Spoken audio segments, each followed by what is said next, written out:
with no time wasted at all, Drake responds to Kendrick Lamar's diss on GNX. Now, our homie of the channel, Chick Smooth, got a super dope breakdown of it, and I'm like, I know my audience needs to see this joint. So go check out Chick Smooth, fire news channel. Let's get it. Let's get it. Hit that thumbs up button too. Get ready. You know what to do, Chick. Chick Smooth. Hey, Chick Smooth. Appreciate all the coverage that you've been doing. I've been watching your shit for a while. I just subscribed to your shit too, bro. For anybody out there wondering, how's Drake's mental health through all of this? I'm not gonna lie. I really appreciate that Drake cut them berets and the fingernails and shit. I'm happy that he's looking like a grown man and not like a middle school, like maybe middle school, like third grade girl. It's just like, I don't know what you, that Yachty effect.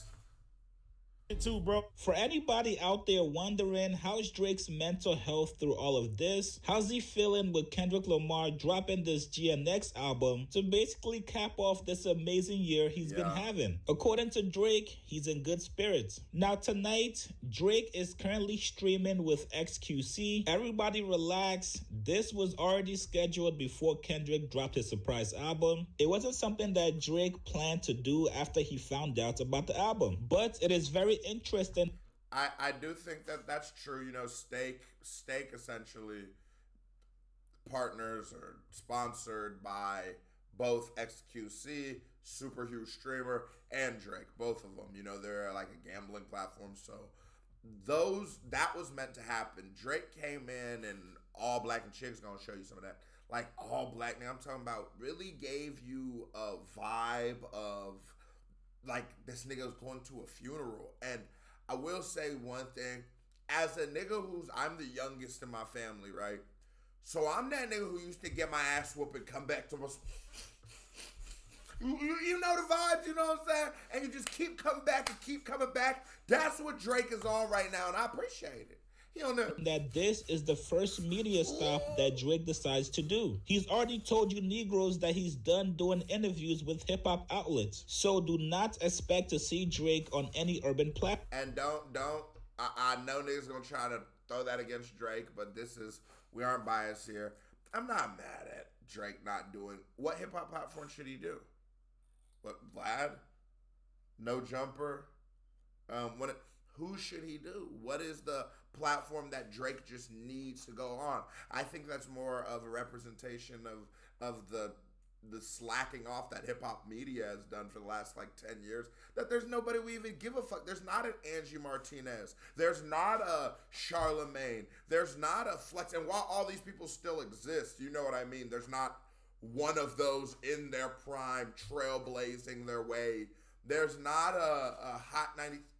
It's not what it used to be. Even the academics, there's not really an academic. There is academics, but there's not a future one coming. And we definitely, I think I've seen the peaks of academics, you know. Platforms. Now off rip, Drake had a very strong message to Kendrick Lamar. As soon as the live stream started. Oh, and not notice this nigga's coming with a whole new accent. I'm like, nigga, what are you, how do we get here? This was Drake's message to Kendrick. Here's what he said. I guess I should give a little intro. I'm Drake. This is XQC, real streaming legend. Me, I do music, in case you didn't know. I'm here, as you can see, fully intact. Mind, body, and soul, in case you were wondering. Yeah. Mind, body, and soul. Mind, body, and soul. You need facts to take me out. Fairy tales won't do it. Cheers to everybody. Always live by. It's gonna take facts to take me out. Fairy tales ain't gonna do it. I was having this conversation with somebody yesterday, and we were speaking about, is Drake, is it over for him? And they were like, it's never gonna be over. But the reason, what I said is, a person in Drake's position, it's not about money anymore. You've made enough money to where, one, you'll always be able to make money off your name and your back catalog. You've made enough money to where, like, it's probably 3-4 generations of you are never going to have to work again. Cool. It's greatness that you're competing with. And it's the reason why a lot of times you'll see a player like Allen Iverson just sort of hang up his jersey before he goes through those years where he's averaging 6-7 points. Niggas want to leave the legacy. They don't want that to be the lasting taste in your mouth. No Diddy. I will say though, Drake, your last 2 projects were so ass. Listening to Kendrick's new shit reminded me of that. And it's just like,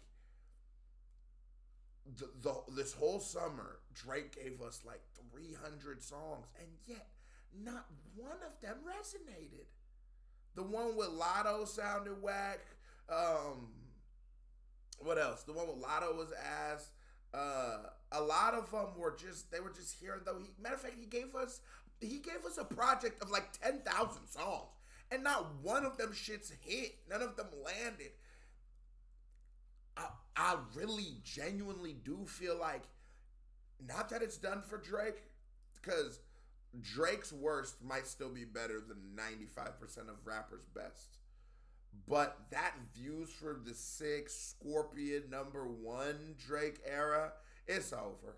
And I feel like this XQC stream sort of felt like a funeral. Words to live by, real talk. Cheers to everybody. Love, W's for everybody. Maxes tonight. Anitas. When did Max win?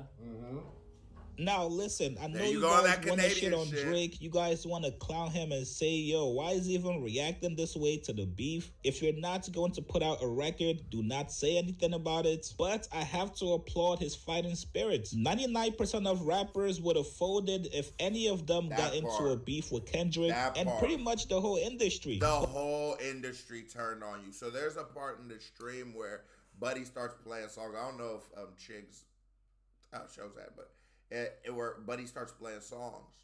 He plays Steve Lacy. Drake got smoke with him because Steve Lacy was at the pop out. He plays Future, smoke with him. Weekend, smoke with him. Metro Boomin, smoke with him. You start going, not only was Drake beefing with the entire industry, but it was all the top niggas at once. It was something crazy. And the last time you seen that, you seen 50 Cent. 50 Cent did that when he's going at Ja Rule and all these niggas at the same time. But do you know the difference? Without a shadow of a doubt, 50 Cent always had the backing of Eminem. No matter what, no matter who 50 went against, M was riding with them. And it just made that now with Eminem behind you, prime M, you're good, right? Numbers wise, you're gonna be, even if they're not going to be able to shift the narrative and the feeling of the masses so easily when you have a nigga doing, Elvis numbers, right? I always wonder, like, damn, why the fuck did Wayne just duck his taco? But then we look back at Drake smashing his girl and shit.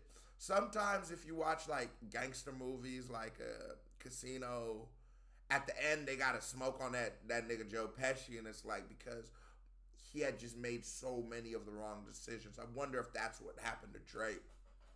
But also on the flip side, it shows everybody that this beef has been bothering you. More specifically, the viral song Not Like Us that's pretty much going to be played at the Super Bowl next year. Yes, that one that's insinuating that you're a pedophile. That's the fairy tale Drake was referring to. And I'll be honest, at this point, bro, you're not going to change anybody's mind about the song. People that rock with you are still rocking with you, and people that rock with Kendrick are still rocking with Kendrick. And let's not forget that Drake is not completely innocent. He also had some fairy tale bars about Kendrick in his raps as well. There were some fairy tale lies about him being a woman beater. You also claimed that they free his men.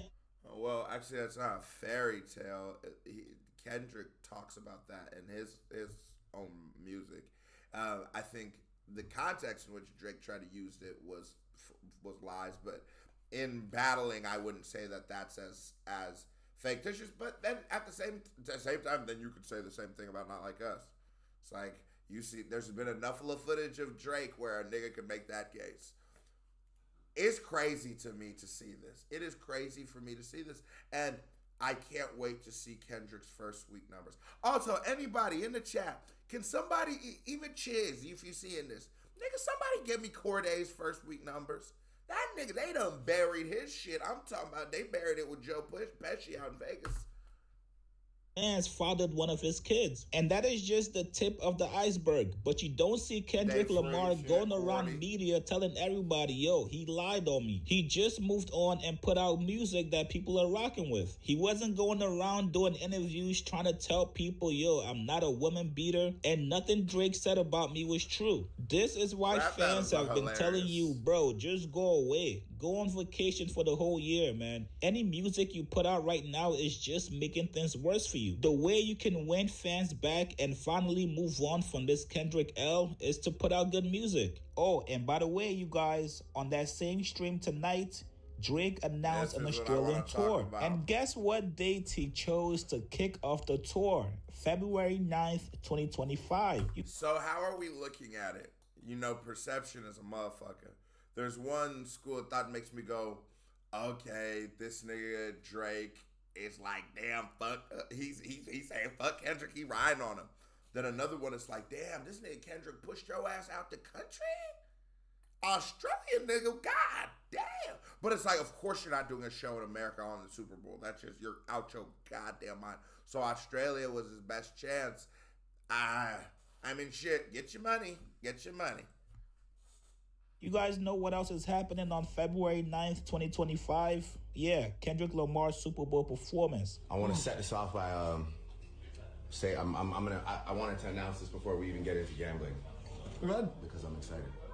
But February 9th, for anybody that's watching from Australia, I'm coming back to Australia the first time in 8 years. Coming back to Australia on tour. It's actually, funny enough, called the Anita Max Win Tour. Really? No, stop. I swear. It's the Anita Max Win Tour. Melbourne, Sydney, Gold Coast. Yeah. There's a lot of us in chat, a lot of yeah, a lot of W's in the chat. Anita Max Win Tour, February 9th to like March something. So Australia. Is it just Australia or going to other places? No, I'm just going to Australia for now. It's been 8 years. I haven't been back. So. Oh wow. Why did you never go back?